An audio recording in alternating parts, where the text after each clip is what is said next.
Good morning students. अपन lesson 5 चिट्ठियों की अनूठी दुनिया के बारे में पढ़ रहे थे। इसमें मैंने बताया था कि जो अरविंद कुमार जी हैं इसके लेखक, वो इस लेख द्वारा चिट्ठियों की अनूठी दुनिया के बारे में बताना चाहते हैं कि किस तरह से चिट्ठियों और पत्रों की दुनिया अनूठी है और अनोखी है। आजकल का ज़माना व्हाट्सएप, एसएमएस, मोबाइल का ज़माना है, कोरियर का ज़माना है। चिट्ठियों की बहुत अहमियत थी। पहले लोग डाकियों का इंतज़ार करते थे और चिट्ठियों को सहेज कर रखते थे। अपने प्रियजनों की चिट्ठियों को सहेज कर रखना और पुरानी यादों को फिर ताज़ा करना बहुत ही सरल था।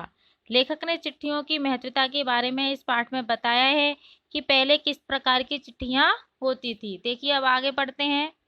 महात्मा गांधी के पास दुनिया भर से तमाम पत्र केवल महात्मा गांधी इंडिया लिखे आते थे। जो महात्मा गांधी जी थे उनके पास जो पत्र जाते थे उस पर सिर्फ महात्मा गांधी इंडिया लिखा होता था और वो जहां भी रहते थे वहां वह पत्र पहुंच जाते थे। आजादी के आंदोलन की कई अन्य दिग्गज हस्तियों के साथ भी ऐसा ही था। गांधी जी के गांधी जी के पास देश दुनिया से बड़ी संख्या में पत्र पहुंचते थे, पर पत्रों का जवाब देने के मामले में उनका कोई जोड़ यानी बराबरी नहीं थी। कहा जाता था कि जैसे ही उन्हें पत्र मिलता था वैसे ही उसी समय वे जवाब भी लिख देते थे यानी उत्तर लिख देते थे। अपने हाथों से भी वे ज्यादा पत्रों का जवाब देते थे। जब लिखते लिखते उनका दाहिना हाथ दर्द करने लगता तो वह बाएं हाथ से लिखने में जुट जाते यानी लग जाते। महात्मा गांधी ही नहीं, आंदोलन के तमाम नायकों के पत्र गांव-गांव में मिल जाते। पत्र भेजने वाले लोग उन पर किसी प्रशस्ति पत्र पत्र भेजने वाले लोग उन पत्रों को किसी प्रशस्ति पत्र से कम नहीं मानते। प्रमाण पत्र, प्रशस्ति पत्र यानी प्रमाण पत्र से कम नहीं मानते थे और कई लोगों ने तो उन पत्रों को फ्रेम कराकर रख लिया था। यह है पत्रों का जादू। यही नहीं, पत्रों के आधार पर ही कई भाषाओं में जाने कितनी किताबें लिखी जा चुकी हैं। वास्तव में पत्र किसी प्रमाण दस्तावेज से कम नहीं है यानी प्रमाण पत्र से कम नहीं है। पंत के 200 पत्र बचपन के नाम और निराला के पत्र हमको लिखियो है यानी निराला जी ने भी हमको पत्र लिखा है और कहा है। पत्रों के आईने में दयानंद सरस्वती समेत कई पुस्तकें आपको मिल जाएंगी। कहा जाता है कि प्रेमचंद्र खास तौर पर नए लेखकों को बहुत प्रेरक जवाब देते थे तथा पत्रों के जवाब में वे बहुत मुस्तैद रहते थे यानी तत्पर रहते थे।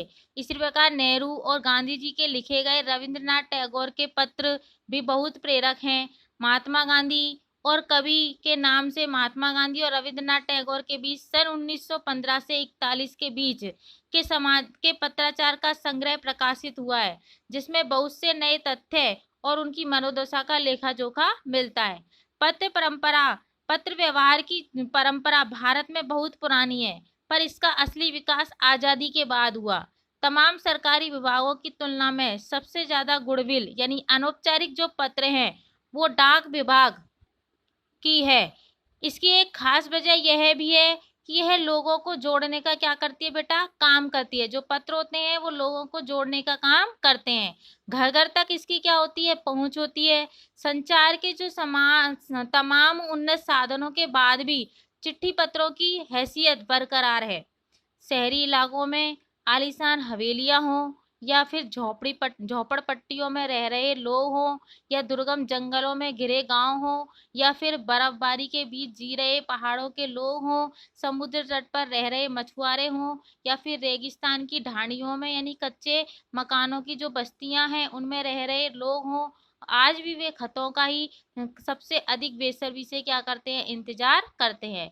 एक दो नहीं, करोड़ों लोग खतों और अन्य सेवाओं के लिए रोज भारतीय डाकघरों के दरवाजे तक पहुंचते हैं और इसकी बहुआयामी भूमिका नजर आ रही है। दूर देहांत में लाखों गरीब घरों में चूल्हे जो है मनी ऑर्डर अर्थव्यवस्था से ही चलते हैं।